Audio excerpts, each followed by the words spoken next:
प्रेम से बोले विष्णु भगवान की जय। लक्ष्मी माता की जय। ओम जय श्री हरि। हम लोग श्री हरि के अनुकंपा से एकादशी व्रत के बारे में चर्चा करेंगे। हिंदू पंचांग की 11वीं तिथि को एकादशी व्रत किया जाता है। एकादशी तिथि प्रत्येक मास में 2 बार आती है। पूर्णिमा के बाद आने वाली एकादशी को कृष्ण पक्ष की एकादशी और अमावस्या के बाद आने वाली एकादशी को शुक्ल पक्ष की एकादशी कहा जाता है। इस तरह प्रत्येक महीने 2 एकादशी होती हैं। पूरे वर्ष में कुल 24 एकादशियां होती हैं, लेकिन अधिमास लगने पर 2 एकादशी और जुड़ जाती हैं और कुल 26 एकादशी हो जाती हैं। पृथ्वी लोक पर जन्म लेने वाला प्रत्येक मनुष्य जाने अनजाने में कोई न कोई पाप कर ही बैठता है। ईश्वरीय विधान के अनुसार पाप के दंड से बचा जा सकता है। अगर एकादशी का व्रत किया जाए तो इस दिन उदित होकर सर्वेश्वर श्री हरि संतुष्ट होकर अपने भक्तों के समस्त कष्टों का निवारण करते हैं। बड़े बड़े यज्ञों से भगवान को वह संतोष नहीं मिलता जितना एकादशी व्रत के अनुष्ठान से मिलता है। इस व्रत में श्री हरि के चतुर्भुज रूप की पूजा किया जाता है। व्रती को 10वीं तिथि को सात्विक भोजन करना चाहिए।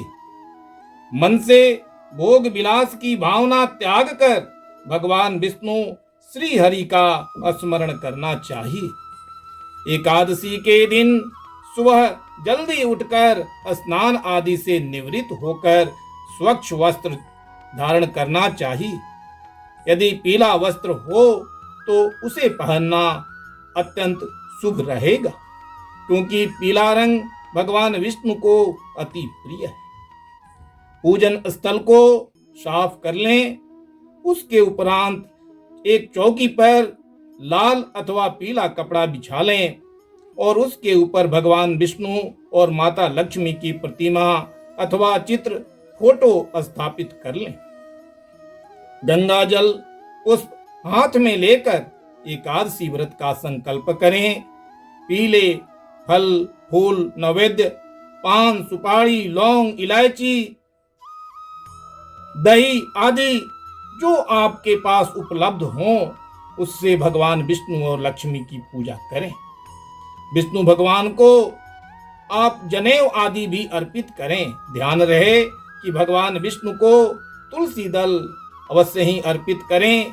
जैसा कि हमने पहले भी कहा है कि भगवान को तुलसी दल तो अर्पित करना है, किंतु एकादशी के रोज तुलसी जी को तोड़ना सर्वथा वर्जित है। अतः तुलसी दल की व्यवस्था आप पहले ही कर लें। घी दीपक जलाएं, धूप दिखाएं और ओम नमो भगवते वासुदेव का जाप करें। विष्णु सहस्त्र नाम का भी जाप किया जा सकता है। तो हम लोग भगवान विष्णु और लक्ष्मी की पूजा करते हैं। जय श्री हरि। जैसा कि मैंने कहा था कि भगवान विष्णु को आप पीले फूल अर्पित करें। ओम नमो भगवते वासुदेवाय। जय श्री हरि।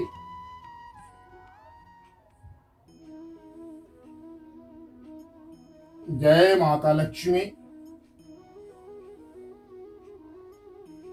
आप उन्हें पीले फल अर्पित करें।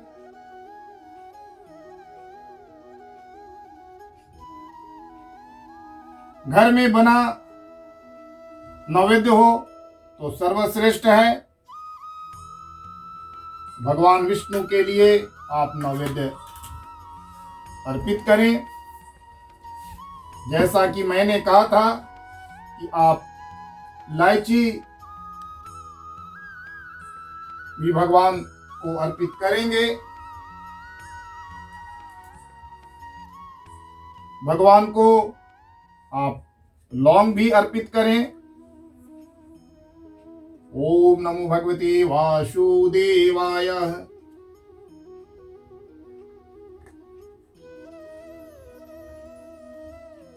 शहद है तो शहद भी आप अर्पित कर सकते हैं। जय श्री हरि।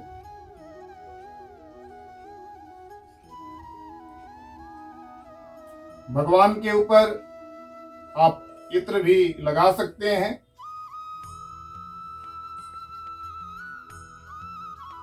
भगवान को हल्दी और चंदन का तिलक कर सकते हैं। घर में अगर माताएं हैं तो मां लक्ष्मी को सिंदूर अर्पित करें। मैं उनके श्री चरणों पर अर्पित करता हूं। माताएं सिंदूर अर्पित करेंगी। घृत आदि, दही,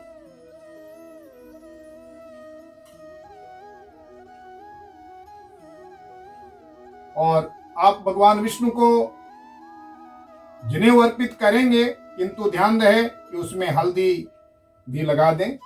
जय श्री हरि।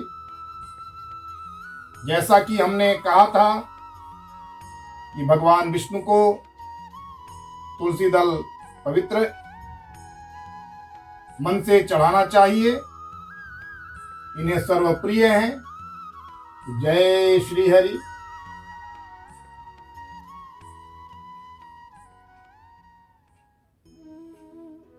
आप श्री हरि को धूप ओम नमो भगवते वासुदेवाय। ओम नमो भगवते वासुदेवाय। ओम नमो भगवते वासुदेवाय। ओम नमो भगवते वासुदेवाय। ओम नमो भगवते वासुदेवाय। ओम नमो भगवते वासुदेवाय। ओम श्री हरि। जय माता लक्ष्मी।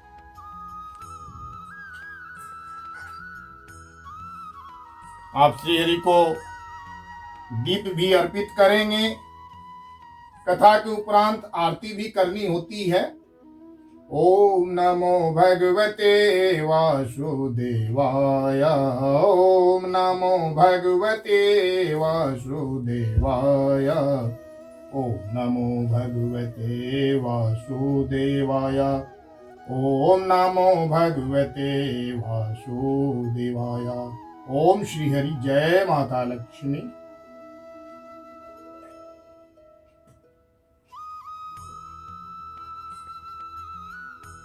प्रेम से बोलिए जय श्री हरि। इससे पहले कि हम कथा सुनाएं, आप सभी मेरे साथ भगवान विष्णु को याद करेंगे। श्री कृष्ण गोविंद हरे मुरारी। हे नाथ नारायण वासुदेवा। श्री कृष्ण गोविंद हरे मुरारी। हे नाथ नारायण वासुदेवा। पिते माते स्वामी सखा हमारे। पित माते स्वामी सखा हमारे। हे नाथ नारायण वासुदेव। श्री कृष्ण गोविंद हरे मुरारी। हे नाथ नारायण वासुदेव। जय श्री हरि। हम लोग इस बार पाप मोचनी एकादशी व्रत की कथा सुनेंगे। श्री हरि के असीम कृपा से श्री हरि के एकादशी व्रत कथा, जिसमें हम लोग पाप मोचनी एकादशी व्रत की कथा का आयोजन कर रहे हैं। इस कथा में द्वापर युग में धर्मराज युधिष्ठिर तथा पांडवों ने श्री कृष्ण से पूछा कि पाप मोचनी एकादशी क्या है और इसकी कथा का विस्तृत जानकारी हमें दीजिए। तो चैत्र मास के कृष्ण पक्ष के एकादशी को पाप मोचनी एकादशी कहते हैं। भगवान श्री कृष्ण ने कहा कि हे युधिष्ठिर और पांडव, मैं उस कथा के बारे में आप लोगों को सुनाता हूं। एक समय की बात है, राजा मंधाता ने लोमस ऋषि से पूछा कि हे प्रभु, बताएं कि मनुष्य जो जाने अनजाने में पाप कर्म करता है उससे कैसे मुक्त हो सकता है। राजा मंधाता के इस प्रश्न के उत्तर में लोमस ऋषि ने कहा कि चैत्रक नामक सुंदर वन में च्यवन ऋषि के पुत्र मेधावी ऋषि तपस्या में लीन थे। उस वन में एक दिन मंजू घोषा नामक अप्सरा आई और उसकी नजर ऋषि पर पड़ी तो वह उन पर मोहित हो गई और उन्हें अपनी ओर आकर्षित करने के लिए यत्न करने लगी। कामदेव उस अप्सरा की मनोभावना को समझ गए और उसकी सहायता करने लगे। अप्सरा अपने यत्न में सफल हो गई और ऋषि काम पीड़ित हो गए। काम के वश में होकर ऋषि शिव की तपस्या, भगवान शिव की तपस्या से विरक्त हो गए, भूल गए और अप्सरा के साथ रमण करने लगे। कई वर्षों बाद जब उनकी चेतना जगी तो उन्हें अनुभव हुआ कि वह शिव की तपस्या से विरक्त हो चुके हैं।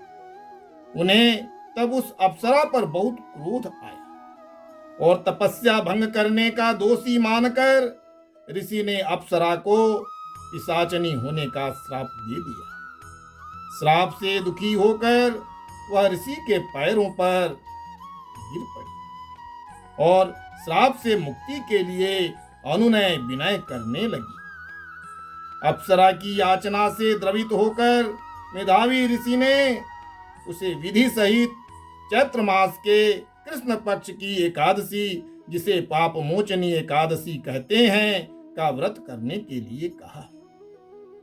चूंकि स्वयं ऋषि भी भोग में निमग्न हो गए थे, उनका भी तेज समाप्त हो गया था, तेज का लोप हो गया था। अतः ऋषि ने भी इस एकादशी का व्रत किया, जिससे उनका पाप नष्ट हो गया। उधर अप्सरा भी इस व्रत के प्रभाव से पिशाच योनि से मुक्त हो गई और उसे सुंदर रूप प्राप्त हुआ और वह स्वर्ग के लिए प्रस्थान कर गई। इस व्रत को करने से सहस्त्र गोदान का फल मिलता है। ब्रह्म हत्या, चोरी आदि महापापों से भी मुक्ति मिलती है। तात्पर्य यह कि यह सभी पापों को नाश कर देती है, पुण्य की प्राप्ति होती है, तभी तो इसे हम पाप मोचनी एकादशी कहते हैं। तो भगवान विष्णु के प्रति समर्पित भाव से, भक्ति भाव से नतमस्तक होते हुए संकल्पित होकर एकादशी व्रत का आयोजन करें और श्री हरि की भजन करें। तो आइए भजन करते हैं। श्री कृष्ण गोविंद हरे मुरारी, हे नाथ नारायण वासुदेव। श्री कृष्ण गोविंद हरे मुरारी, हे नाथ नारायण वासुदेव।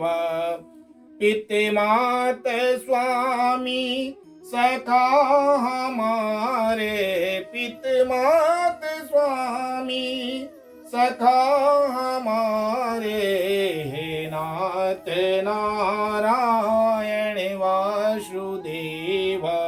श्री कृष्ण गोविंद हरे मुरारी, हे नाथ नारायण वासुदेव।